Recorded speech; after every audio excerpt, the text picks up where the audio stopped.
So this is our next chapter, children, titled as Sustainable Economic Development.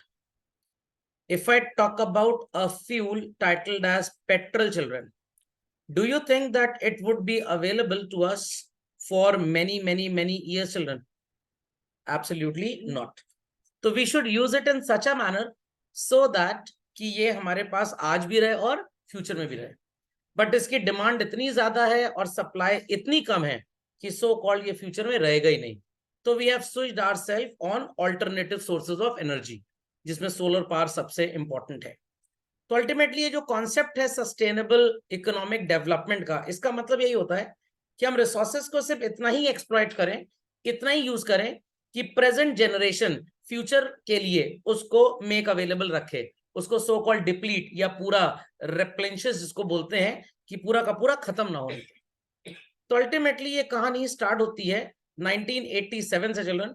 World commission of economic and development ये बना था.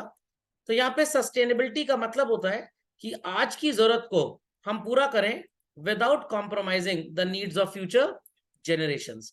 आई take example of water, children. आपने rain water harvesting के बारे में सबने सुना होगा, ये सुन लो. दीपिका जी सुना है? हार्दिक, पवगी, त्विषा, वंश सुना है रेन वाटर हार्वेस्टिंग के बारे में? तो किसी जमाने में रेन वाटर हार्वेस्टिंग लोग जानते ही नहीं थे होती क्या है. बट अब काफी स्टेट्स में रूल आ गया है, अगर 200 स्क्वायर यार्ड्स से ज्यादा बड़ा लैंड एरिया आपका है जिसमें आप घर बनवाते हैं, आपको rain water harvesting treatment plant लगाना ही पड़ेगा. सर ये कैसे लगेगा?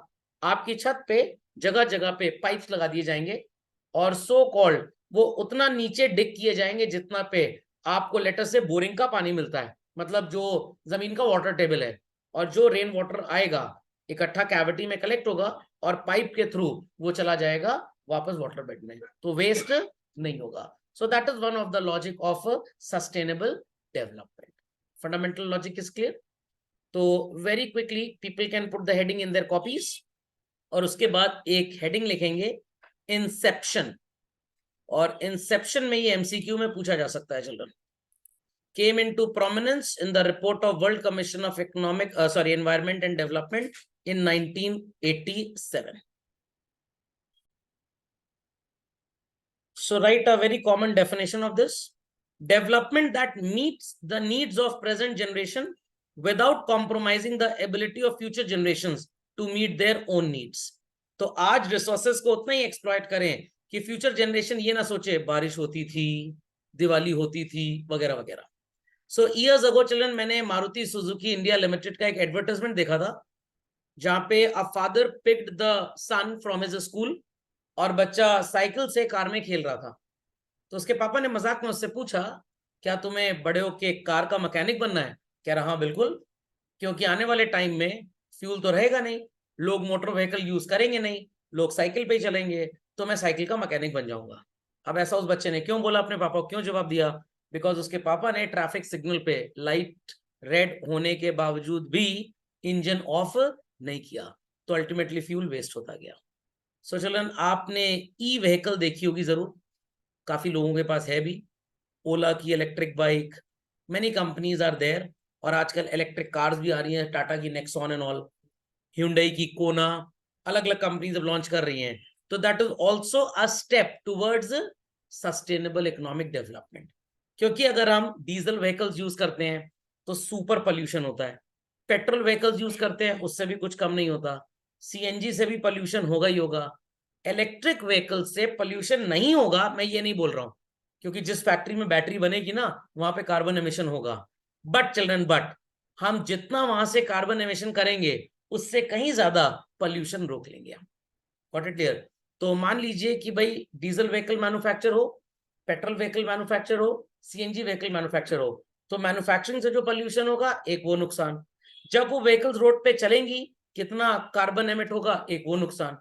इलेक्ट्रिक व्हीकल के केस में सिर्फ बैटरी बनते टाइम जो कार्बन एमिशन होगा सिर्फ वही होगा, उसके बाद नहीं होगा. तो EV development is also a step towards so called economic sustainable development. समझ में आ गई बात? तो those who are not using electric vehicles वो यूज करने लग जाएंगे, तो हमारी कंट्री में जो पोल्यूशन है वो बहुत लेवल तक कम हो जाएगा। Understood children? सबको समझ में आ गया? चिल्ड्रन समझ में आ गया? चलिए next put the heading in your copies. Goals of sustainable development. पहला goal, increase in per capita income. Second, equitable distribution, and third, maintenance for many human generations. Right, these 3 points? Yes. So people need to understand कि ऐसा होगा कैसे। बड़ा simple है, कोई बहुत बड़ी रॉकेट साइंस नहीं है। How your income is going to increase? Equitable distribution of economic well-being कैसे होगा? और फ्यूचर ह्यूमन जनरेशंस के लिए हमें क्या काम करना पड़ेगा। सिंपल है, एकदम simple, not a great rocket science. ध्यान दीजिएगा मेरी बात पे। सो चिल्ड्रन, जब new sources of energy, alternative sources of energy हम यूज करेंगे तो उसमें एम्प्लॉयमेंट चाहिए हमको। आपने सो कॉल्ड ग्रीन एनर्जी का नाम सुना होगा। सोलर पैनल्स आजकल इंस्टॉल होते हैं घरों में, पहले तो नहीं होते थे। और ये वो घर हैं जिनके पास सरकारी इलेक्ट्रिक कनेक्शन ऑलरेडी है। तो जब वो सोलर पैनल इंस्टॉलेशन किसी भी बिल्डिंग पे होता है चिल्ड्रन, तो सोलर पैनल इंस्टॉलर जो होता है, मैकेनिक, उसको जॉब मिलता है। उसके बाद जो ज्योग्राफिकल कंडीशंस चेक करने आते हैं आपकी बिल्डिंग में कि किस ओरिएंटेशन पे सोलर पैनल लगाया जाए ताकि maximum time of the day उसको हीट मिले या सनलाइट मिले, तभी वो इलेक्ट्रिसिटी जनरेट कर पाएगा। देयर आफ्टर वेल्डर हो गया, फैब्रिकेटर हो गया, जो एंगल बनाएंगे जिसके ऊपर सोलर प्लेट टिकाई जाएगी, इन सब लोगों को जॉब इन वजहों से मिलने लग गए। Are people understanding what I mean to say? तो जिस जमाने में सिर्फ जेनसेट्स होते थे, इन्वर्टर्स नहीं होते थे बच्चों, पोल्यूशन होता था। इन्वर्टर्स लोगों के घर में लग गए, काफी पोल्यूशन कम हो गया। तो इन्वर्टर बनाने वाले मैकेनिक बढ़ गए मार्केट में, उनको जॉब मिल गया। सो जब भी कोई ट्रांसफॉर्मेशन आता है, ultimately new employment gets created, and when new employment gets created children, it enhances some income. So people understood how it is going to increase your income children? पक्का समझ में आ गया? Next, reasonable and equitable. So everybody understood children this logic, how so called there happens to be sustainable increase in income? Equitable distributed level of economic well-being कैसे होगा? भाई आप जिस कॉलोनी में रहते हैं वहां पे इलेक्ट्रिसिटी का बड़ा प्रॉब्लम है, बट आपके पापा बिल तो पे करते ही हैं, बट क्या करें, गवर्नमेंट इलेक्ट्रिसिटी सप्लाई कर नहीं पा रही।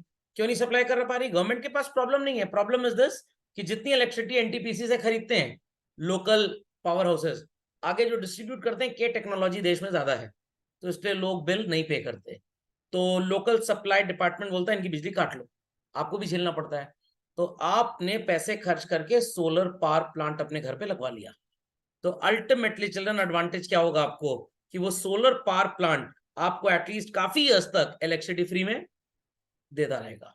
और अगर मान लीजिए महीने 2 महीने के लिए इलेक्ट्रिक कंडीशंस बेटर हो गई विंटर्स में, या आपका कंजम्पशन कम हो गया, तो सोलर पावर जो है प्लांट जो है आपके छत पे जो सोलर प्लेट लगी है वो इलेक्ट्रिसिटी जनरेट करता है, वापस से वो इलेक्ट्रिसिटी डिपार्टमेंट को आप बेच देते हैं।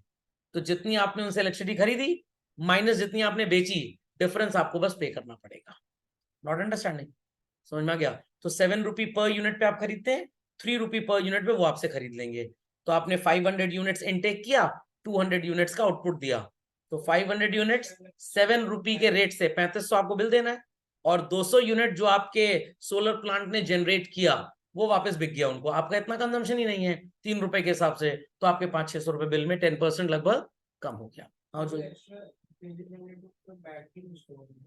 नहीं, बैटरी में स्टोर होने के बाद भी जो बची, और मान लीजिए अगर आपके पास ऑफलाइन वो नहीं है, आप ग्रिड पे चल रहे हैं, आपने बैटरी नहीं लगाई, तो जितना करंट आ रहा है वो आपके घर में यूज हो जा रहा है। अगर आपके पास बैटरी नहीं तो वेस्ट ही है। तो आप क्या करें, आपके घर में एक नया मीटर लगेगा, इसको ड्यूप्लेक्स मीटर बोलते हैं, 2 वे मीटर होता है बेसिकली ये। एक में गवर्नमेंट से आपने इलेक्ट्रिसिटी खरीदी, और जो आपका इलेक्ट्रिक पैनल बना रहा है, और अगर आप उसे यूज नहीं कर रहे तो वो ग्रिड को ट्रांसफर हो जाती है। Got it clear? तो ये सोलर पैनल का फायदा। बट मैं आपको सच्चाई बताता हूँ, सोलर पैनल घरों में उतना एडवांटेज नहीं देता जितना ऑफिस में देता है। Why sir?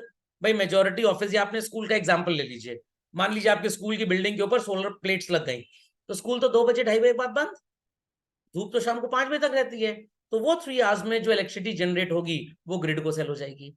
देन चिल्ड्रन पूरा winter vacation, summer vacation, school बंद होता है, every Sunday school is closed, और भी कितनी छुट्टियां होती हैं, तो वहां पे जो इलेक्ट्रिसिटी बन रही है वो ग्रिड को वापस भेज देंगे। तो like that you can say that economic wellbeing can increase. और रिसोर्सेज जब आज पूरी तरह से वेस्ट नहीं करेंगे तो फ्यूचर की जनरेशंस के लिए भी वो अवेलेबल होंगे। समझ में आई बात कि नहीं आई? Any query on this? तो लेट्स प्रोसीड अप फर्दर। चलन आगे चलते हैं, आगे चलते हैं। सो यहाँ पे सिंपल लिखा है that sustainable development involves sharing development opportunities.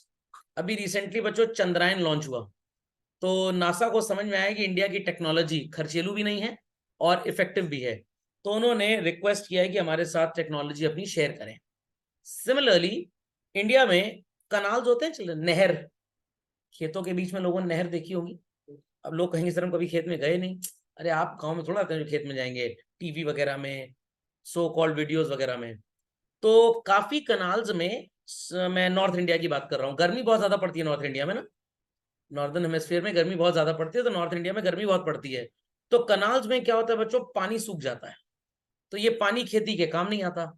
एक आइडिया डेवलप किया गुजरात में मोदी जी ने, जब वो चीफ मिनिस्टर थे, आज की बात नहीं, होगा 10 साल पहले। कनाल्स के ऊपर सोलर पैनल्स बिछा दिए जाएं, तो जो कनाल में पानी है वो सूखेगा नहीं, तो वाटर हमने सेव कर लिया। और सोलर पैनल क्या करेगा, डांस करेगा, भांगड़ा करेगा, वो इलेक्ट्रिसिटी सप्लाई करेगा। तो जो किसानों को खेतों में इलेक्ट्रिसिटी की जरूरत पड़ती है, जिसमें अपना पंपिंग सेट, इरिगेशन प्लांट ये सब चलाते हैं, वो इलेक्ट्रिक सप्लाई यहां से पूरी हो जाएगी। इंडिया में तो बहुत ज्यादा फ्लरिश नहीं हो पाया, 2-4 स्टेट्स में ही लगा। यूएस इसको बड़ा एक्सटेंसिवली यूज करता है, तो उन्होंने हमारी टेक्नोलॉजी को इस्तेमाल किया, हमारे इनोवेशन को इस्तेमाल किया, ताकि वहां पे भी जो वाटर शॉर्टेज है वो आने वाले टाइम में ना हो। नहीं तो वो दिन दूर नहीं जब हम डे जीरो की कगार पे आ जाएंगे। और इंडिया वर्ल्ड की 17 ऐसी नेशंस में आता है जो बहुत जल्दी डे जीरो पे आने वाले हैं। डे जीरो जानते हैं ना? डे जीरो नहीं जानते लोग? डे जीरो का मतलब जिस दिन पानी खत्म हो जाएगा या प्रैक्टिकली रहेगा ही नहीं हमारे पास। तो सर कोल्ड ड्रिंक पी लेंगे, अजीब बात है, जब पानी नहीं रहेगा तो कोल्ड ड्रिंक कहां से बनेगी? ओके, समझ में आ गया बच्चों? People understood? सो गए क्या सब? हार्दिक जी, गीतिका जी, पापी जी, तुषार जी, भाई जी समझ गए? People on the hot seat understood?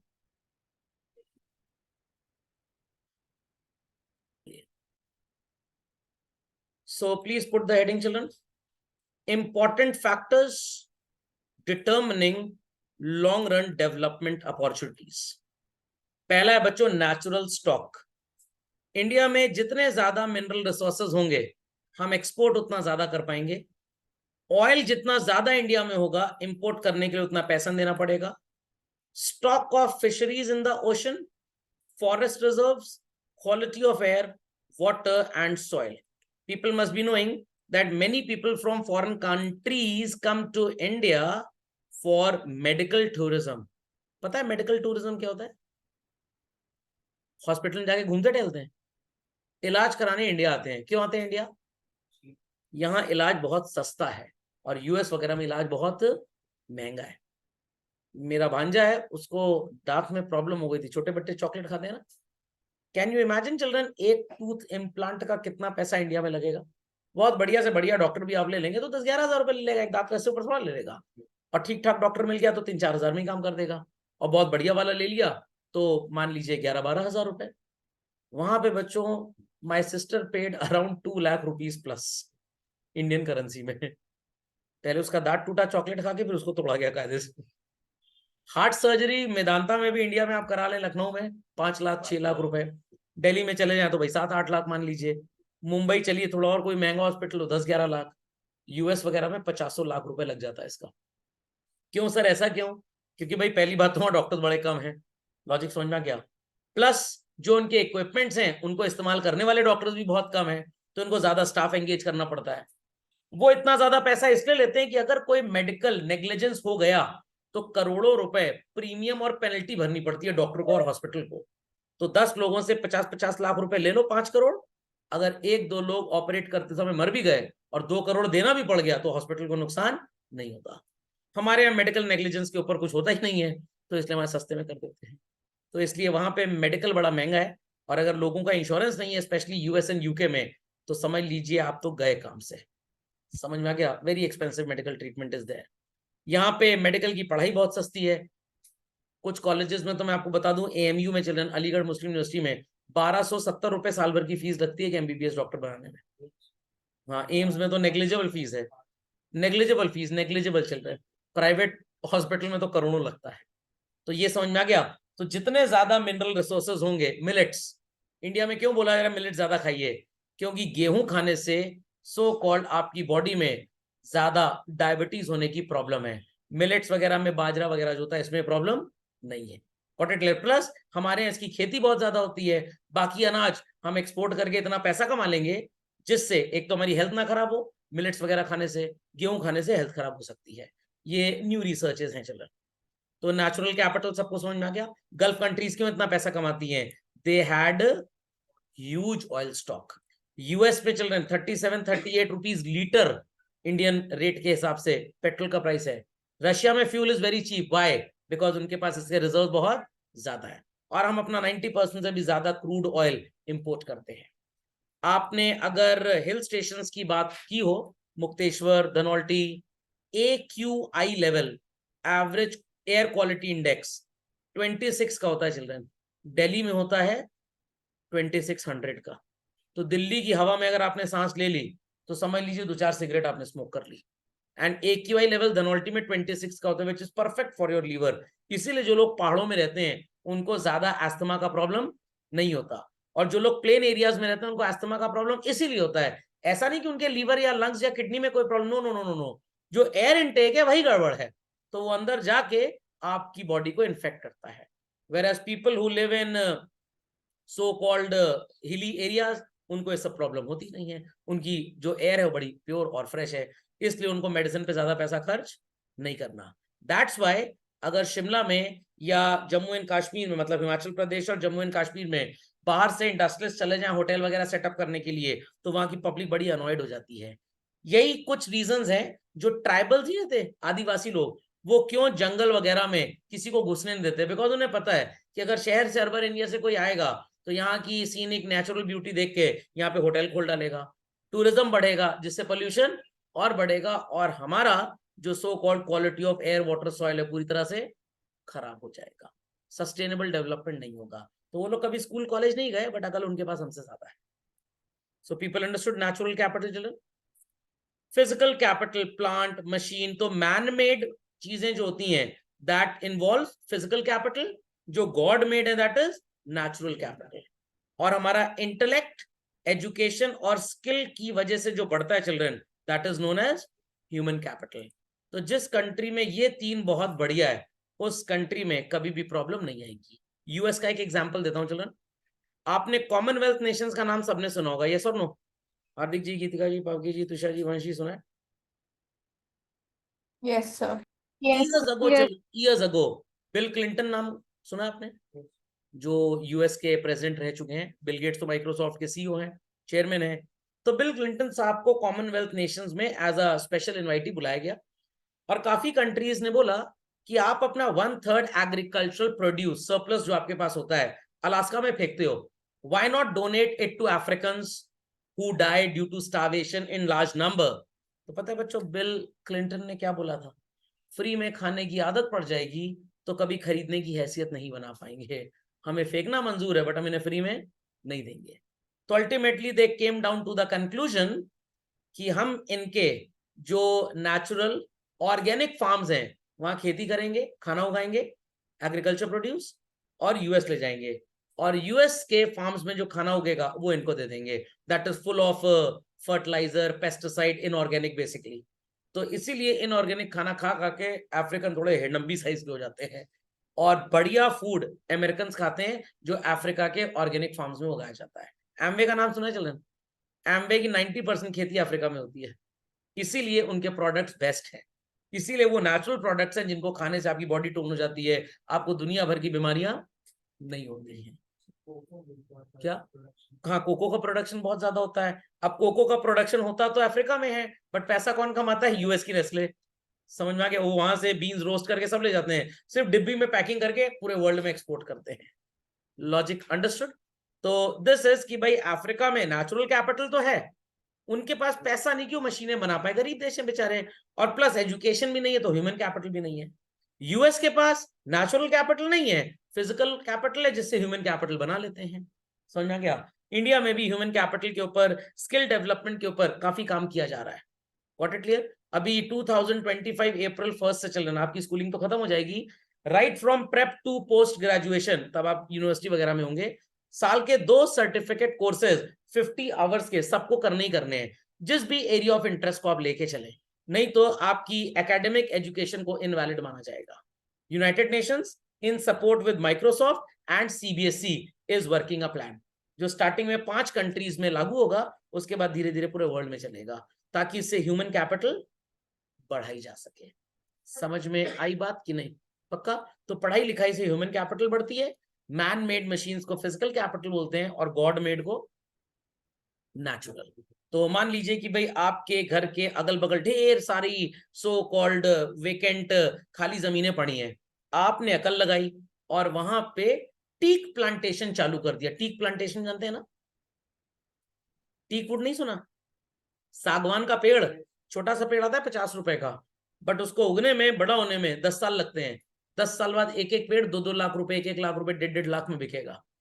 तो आपने अगर इतनी अकल लगाई तो फायदा क्या होगा? एक तो भाई कार्बन डाइऑक्साइड ऑक्सीजन का बैलेंस होगा। प्लांट्स जो है वो कार्बन डाइऑक्साइड दिन में लेते हैं और ऑक्सीजन देते हैं, और रात में कार्बन डाइऑक्साइड छोड़ते हैं। पढ़ा है ना आपने? तो भाई एक तो एनवायरनमेंट को क्लीन कर देगा। कुछ प्लांट, स्नेक प्लांट के बारे में आपने सुना होगा, वो कार्बन डाइऑक्साइड तो छोड़िए, दिन भर ऑक्सीजन देता है पूरे 24 घंटे, इसीलिए घरों में उसको इंडोर प्लांट की तरह यूज किया जाता है। अब ये ना हो कि किसी को फेफड़े का प्रॉब्लम है, प्लांट उछेड़ दिया उसकी नाक के अंदर, मर जाएगा बेचारा। ये सब हरकतें मत करिएगा। ओके, तो आपने टीक प्लांटेशन चालू कर दिया, काफी लोगों को एक तो एम्प्लॉयमेंट दिया आपने, माली वगैरह को, एनवायरमेंट कितना बैलेंस हो गया। Got it? और उसके बाद जब 10 साल बाद, 20 साल बाद 2-2 लाख रुपए का पेड़ बिकेगा, तो कितना इकोनॉमिक ग्रोथ होगा कंट्री में। समझ गए? आपने शायद सुना होगा, न्यूज़पेपर में कल परसों निकला था, करोड़ों रुपए गंगा की सफाई पे लग गए, बट गंगा जी साफ कैसे होंगी? लोग वहां जाके कचरा फेंकते हैं पूरा। कोविड में जब लॉकडाउन था, गंगा जी अपने आप साफ हो गई। चंडीगढ़ से हिमालय के पहाड़ नजर आते तो लोगों को बच्चों, चंडीगढ़ से सोचिए, जहां पे आपको शिमला जाने में लगभग 6-8 घंटे का टाइम लगता है, air was so clean. I repeat, air was so clean, क्योंकि कोई घर से निकला ही नहीं, पॉल्यूशन रोड पे था ही नहीं। समझ में आई बात कि नहीं? तो नेचुरल कैपिटल के लिए हम आप कुछ नहीं कर सकते, ये गॉड मेड है। हाँ, हम प्रिजर्व करके रख सकते हैं, हम इसको वेस्ट होने से बचा सकते हैं। फिजिकल कैपिटल, ये आप जितनी ज्यादा बनाएंगे, आपकी नेचुरल कैपिटल उतनी कम हो जाएगी। Got it clear? तो human capital is the main thing, जो दोनों में सो कॉल्ड कॉन्ग्रुएंसी या बैलेंस मेंटेन करता है, कब कितना चाहिए। एलन मस्क साहब आए थे टेस्ला का प्लांट लगाने इंडिया में, मोदी जी ने नमस्ते कर दिया। क्यों? क्योंकि उनका फिजिकल कैपिटल बहुत ज्यादा था। कह रहे थे 60 लोगों को नौकरी दूंगा और कार बनाऊंगा, तो उन्होंने कहा भाई कंट्री को तो कोई फायदा ही नहीं है, टाटा को लाइसेंस देते हैं तो 1000 लोगों को नौकरी देने की बात कर रहे हैं। So all understood children, what is natural, what is physical, what is human capital? पक्का? तो मान लीजिए कि आपके स्कूल में ढेर सारे पेड़ लगे हैं, तो भाई बच्चों को एडवांटेज क्या है? लंच टाइम में खाना खा सकते हैं उसके नीचे, कुछ गेम वगैरह खेल सकते हैं बैठ के।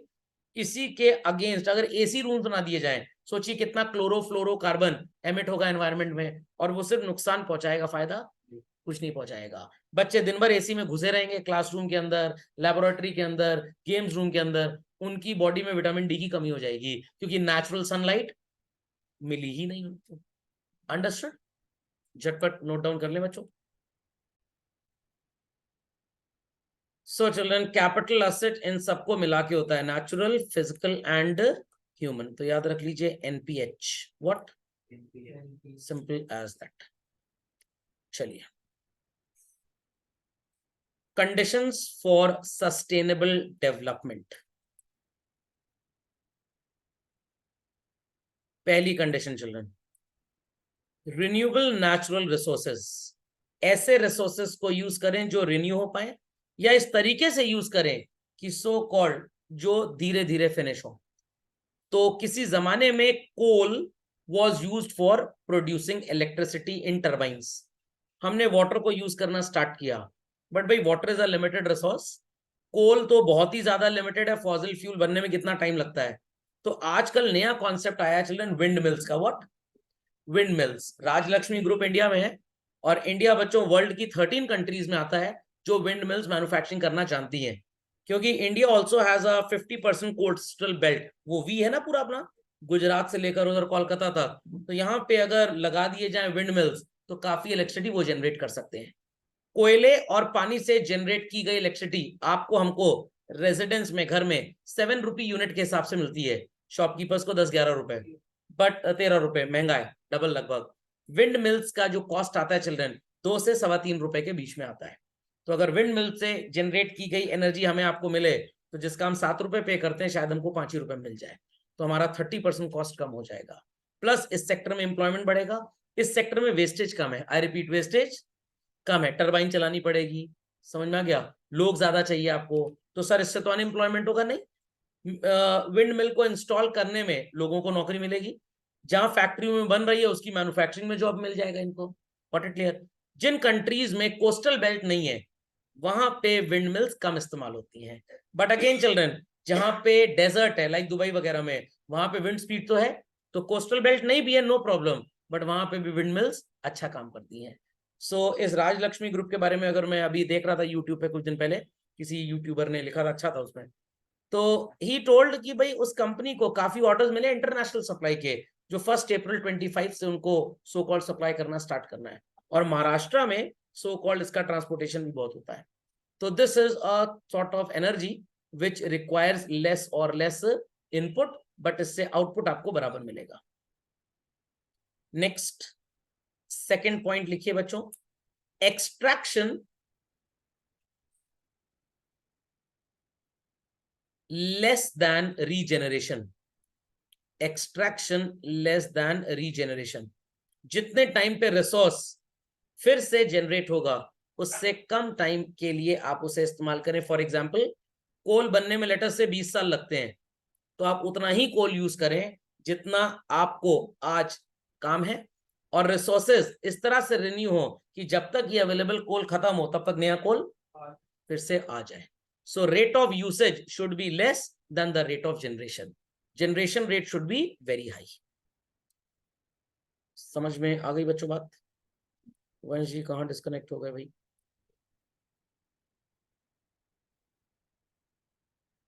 सर वाईफाई में थोड़ी प्रॉब्लम आ गई थी। चलिए, ये दोनों पॉइंट समझ गए, कंडीशंस फॉर सस्टेनेबल डेवलपमेंट। तो सबसे पहले यस सर। रिसोर्सेस को यूज करें, उन्हीं को जो रेन्यूएबल हो, जो नॉन रेन्यूएबल है उनके लिए ऑल्टरनेटिव खोज लीजिए। तो क्रूड ऑयल नॉन रेन्यूएबल है, तो भाई इंडिया ने तो इलेक्ट्रिक व्हीकल चालू कर दिया, कुछ टाइम में इंडिया में सोलर व्हीकल्स आ जाएंगी। बट सोलर व्हीकल में एक सबसे बड़ी प्रॉब्लम है। क्या प्रॉब्लम है भाई? पता लगा आप गाड़ी चला रहे हैं छांव वाले एरिया में, तो अभी गाड़ी बंद हो जाएगी। तो सोलर व्हीकल उतनी इफेक्टिव नहीं है। हाँ, सोलर चार्जिंग हो सकती है। कैसे? आपके व्हीकल की जो वो क्या कहते हैं छत है, वो डिक्की वाला एरिया और आगे इंजन बॉनेट का टॉप, इसमें सोलर पैनल्स लग जाएं और आप अपनी गाड़ी को धूप वाले एरिया में खड़ा कर दीजिए, तो ये चार्ज हो जाएगी, जिससे एटलीस्ट 20-25 किलोमीटर ये चल पाए। उसके बाद इलेक्ट्रिक में कन्वर्ट हो जाएगी, तो थोड़ी बहुत एनर्जी आपकी बच जाएगी। बट अगर हम बात करते हैं सो कॉल्ड इलेक्ट्रिक व्हीकल्स की, तो लिथियम आयन बैटरीज बनाने के लिए कहीं पे भी लिथियम की उतनी कमी नहीं है। थर्ड चिल्ड्रन, किसमें? हाँ, कश्मीर में बहुत स्टॉक है इसका। Third point children, mineral resources used in a manner which does not unnecessarily reduce their availability। इतना ही मिनरल्स को एक्सट्रैक्ट करिए, यूज करिए जिसमें उसकी अवेलेबिलिटी एट ऑल टाइम्स बनी रहे। पता लगा बहुत ज्यादा अगर आपने इस्तेमाल कर लिया तो नुकसान होगा। लाइक एसी आप यूज करते हैं children, 26 degree centigrade normal human body temperature झेल लेता है, इससे कम में ठंड लगती है, ज्यादा में गर्मी लगती है। तो अगर बच्चों आप अपने घर का एसी 18 डिग्री पे चलाते हैं, इलेक्ट्रिक कंजम्पशन ज्यादा होता है, और अगर 26 डिग्री पे चलाते हैं 15 से 25% चिल्ड्रन इलेक्ट्रिक कंजम्पशन कम हो जाता है। तो अगर आप महीने भर 18 डिग्री पे एसी चलाएं और आपका बिल अगर 5,000 आ रहा है चिल्ड्रन, तो 26 डिग्री पे चलाने में कम से कम आपका बिल 3,500 से 4,000 के बीच में आएगा। 1,000 रुपये महीना आपने बचा लिया, साल का 12,000, 10 साल अगर ये प्रैक्टिस अडॉप्ट कर ली, 1,20,000 बच गए आपके। समझ लीजिए 2 एसी की कॉस्ट आ गई आपकी पूरी।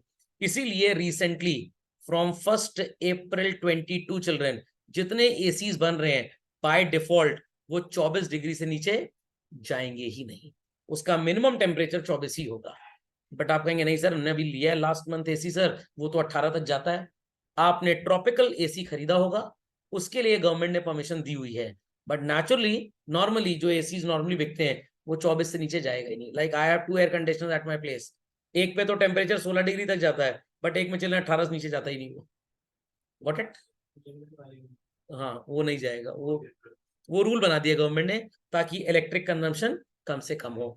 Plus government is emphasising to use inverter AC, 5 star AC. अब इन्वर्टर एसी है नहीं वो इन्वर्टर से कनेक्ट करके चल जाएगा. इन्वर्टर एसी का मतलब इसका कंप्रेसर कभी बंद नहीं होता. जब ये कूलिंग मेंटेन कर देता है इसका कंप्रेसर स्लो डाउन होता है. ये 25% आउटपुट दे रहा है बस. फिर जब लग रहा है कि भाई कूलिंग कम हो रही है फिर 50% और 100% चला गया. समझ में आ गया. तो आपका एसी स्टेबलाइजर की तरह चलता है, जब जितने करंट की जरूरत है उतना देता है. Okay. But non inverter AC एक फिक्स्ड करंट यूज करते हैं इसलिए उसका बिल भी ज्यादा आता है. Sustainable development should discard those activities which lead to pollution of environment. इसीलिए बच्चों प्लास्टिक पे बैन हो गया है. Got it clear? अभी प्रयागराज सिटी में कुंभ मेले के टाइम पे काफी लोग यूज करते हैं प्लास्टिक बैग एंड ऑल, तो शॉपकीपर्स के ऊपर भी हैवी पेनल्टी इंपोज की जाती है. ये सारी चीजें कागज के या क्लॉथ बैग में दें. 50 माइक्रोन से ऊपर या उसके नीचे का कुछ कॉन्फ़िगरेशन है जो पन्नी रिसाइकिल हो सकती है, बट उससे नीचे, हाँ उससे नीचे की रिसाइकिल नहीं होती. तो इन सब फैक्ट्रीज पे बैन लगा दिया गया है. Any factory producing such type of goods जो एनवायरनमेंट को नुकसान पहुंचाते हैं उन सब फैक्ट्रीज को हमारे नेशनल ग्रीन ट्रिब्यूनल ने बच्चों इनवैलिडिएट कर दिया है. तो सिर्फ बुक का लिख के आएंगे एग्जाम में तो नंबर नहीं मिलेंगे. ये एनजीटी वगैरह आपको यूज करना पड़ेगा. Got it clear? समझ में आ गया? Put the heading children concept of sustainable development at a glance. तो ये तो सबको समझ में आ गया, फिर से लिखने की जरूरत नहीं है. सॉरी, ये वाली हेडिंग लिखिए, need for sustainable development. So during Kumbh Mela, during Magh Mela takes place in many places in India, at many places, sorry, in India. Prayagraj में होता है, नासिक में होता है, हरिद्वार में होता है. तो यहाँ पे बच्चों पॉलिथीन हाईली प्रोहिबिटेड रहती है. But I remember the days when we were students. तो मार्केट से अगर आप एग भी खरीदने जाते थे ना तो वो पेपर बैग में दिया जाता था और लोग घर से झोला लेके जाते थे. ये पन्नी ऐसी नरक चीज आ गई है कि ये काफी नाली वगैरह चोक कर देती है, गैया खा लेती है, उसके पेट में फंस जाती है. व्हाट इट रिटन दैटिंग चलन. चलिए पहला पॉइंट लिखेंगे, natural resource and environment should be used as a heritage. Taj Mahal का नाम तो सुना ही होगा चलन. क्यों फैक्ट्रीज आगरा से हटा दी गई बच्चों? क्योंकि जो स्मोक एमिट होता था वो ताजमहल के मार्बल को येलो कर दे रहा था. तो उसकी वजह से काफी खर्चा करना पड़ रहा था उसके मेंटेनेंस पे, और इतना पैसा फैक्ट्रीज से टैक्स के नाम पे, रेवेन्यू के नाम पे गवर्नमेंट को नहीं मिलता था, और अगर मिलता भी था तो ये न्यूसेंस हो रहा था. इस वजह से सोचा गया कि इन फैक्ट्रीज को निपटा दिया जाए. So government takes effort to improve the quality of air, water as well as land, ताकि ये नेचुरल रिसोर्सेज जितने हमारे पास ज्यादा क्वांटिटी में रहेंगे. क्यों हर जगह आजकल गिफ्ट के नाम पे प्लांट दिया जाता है, बल्कि कोविड के बाद से तो लोग ज्यादा अवेयर हो गए हैं, काफी प्लांटेशन करने लग गए हैं. काफी लोग छत में टेरेस गार्डन वगैरह बना लेते हैं. हो सकता है आपके घर में भी लेमन का पेड़ होगा चिल्ड्रन. तो अल्टीमेटली होता क्या है कि जब आपके घर में गार्डनिंग बहुत ज्यादा होती है, सांप बिच्छू तो आएंगे ही आएंगे, बट आपको थोड़ा एनवायरनमेंट के काफी क्लोज रहने की आदत पड़ जाएगी, जिससे आपकी तबीयत भी खराब बहुत कम होगी. समझ में आ गया? दिन भर एसी रूम में घुसे रहेंगे तो समझ लीजिए 5 साल में सारी बीमारियां आपको पकड़ लेंगी. इसीलिए गांव के लोग कम बीमार पड़ते हैं. क्यों कम बीमार पड़ते हैं? क्योंकि उनके घरों में एसी नहीं होते हैं. Got it clear? They are used to it basically. समझ गए? Second point children, indiscriminate use of natural resources.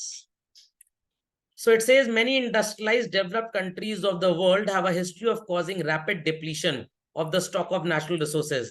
They have polluted air, polluted water. अब यूएस की बात कर लीजिए, बहुत पोल्यूशन है वहां पे. बट इंडिया में फार्म हाउस में लोग क्यों रहना पसंद करते हैं? लोग आउटिंग फार्म हाउस पे करने क्यों जाते हैं? क्यों 1 वीक के लिए स्टे करने जाते हैं बड़े बड़े सेलिब्रिटीज एंड ऑल? बिकॉज वहां पे यू फाइंड एवरीथिंग नेचुरल. वहीं का ऑर्गेनिक फूड उगा हुआ आप खाते हो तो आपकी बॉडी में जितना प्रॉब्लम हुआ है वो इससे रिपेयर एंड मेंटेन हो जाता है. Many people these days are willing and loving to live outside in suburbs far from the city, ताकि धूल धक्कड़ धुआं पोल्यूशन से एकदम दूर रहे. समझ में आई बात? तो आप में से अगर कुछ ऐसे हैं बच्चे जिनको बड़ी आदत है एसी की, तो थोड़ा अवॉइड करिए. अभी आपकी बढ़ती हुई उम्र है, काफी नुकसान देगा. When it is extreme heat, you can use AC for half an hour, 1 hour, then switch on the fan. मतलब as far as possible be with the nature most of the time children. ज्यादा से ज्यादा school में या evening में खेलने भी आप जा सकते हैं, ताकि आप एनवायरनमेंट से काफी क्लोजली जुड़े रहें. आपकी बॉडी की इम्यूनिटी तब स्ट्रांग होगी. कैप्सूल खाने से किसी की इम्यूनिटी ना स्ट्रांग होने वाली, वो टेम्परेरी इम्यूनिटी है. उसकी फाइल होती है immunity.tmp. Okay, write down children, write down. इसीलिए काफी लोग फॉरेन कंट्रीज से इंडिया आते हैं. हरिद्वार क्यों जाते हैं? क्यों जाते हैं ऋषिकेश घूमने? क्यों जाते हैं कुल्लू मनाली घूमने, शिमला घूमने? क्यों जाते हैं फॉरेनर? किसी को आपने सुना है दिल्ली घूमने चला गया, लखनऊ घूमने चला गया, जयपुर घूमने चला गया? आंसर, हमारे प्रयागराज कानपुर कोई जाएगा घूमने? एब्सोल्युटली नॉट, क्योंकि ये पॉल्यूटेड सिटीज है और लोग चाहते हैं भाई नेचुरल जगह घूमने जाएं, थोड़ी बॉडी भी रिपेयर हो जाए. ओके, तो इसी के साथ तुम्हारी आज की सेवाएं होती हैं समाप्त. चलन कंटिन्यू करेंगे अगले लेक्चर में, और अगले लेक्चर में चैप्टर खत्म हो जाएगा.